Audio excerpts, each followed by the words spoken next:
તો પાટણના રાધનપુર તાલુકાના મેમદાવાદ ગામ ખાતે ઓપરેશન સિંદૂરની સફળતાની ખુશીમાં તિરંગા યાત્રા યોજાઈ ગઈ।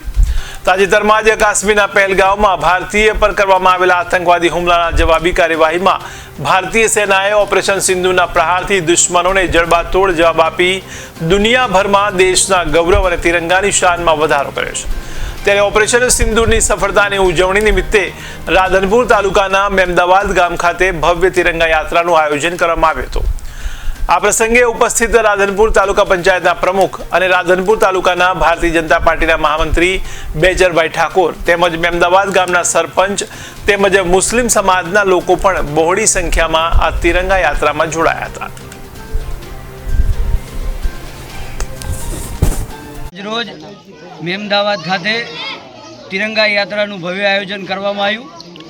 પહેલગામમાં આતંકી હુમલામાં મારી ગયેલા નિર્દોષ લોકોને શ્રદ્ધાંજલિ તેમજ તેના બદલા માટે જે ભારત સરકારે ઓપરેશન સિંદૂર કર્યું અને એની જે સફળતા હતી એ સફળતા અને આપણા ભારત દેશના સૈનિકો દ્વારા જે પાકિસ્તાનની ધરતી ઉપર જઈ અને આતંકીઓને ઠાર મારી અને ભવ્ય સફળતા મેળવી છે એમના અદમ્ય સાહસને આજે બિરદાવવા માટે મેમદાવાદ ગ્રામજનો અને મોટી સંખ્યામાં યુવાનો તિરંગા યાત્રામાં જોડાઈ અને શહીદોને શ્રદ્ધાંજલિ તેમજ વીર જવાનોને અમારા નમન।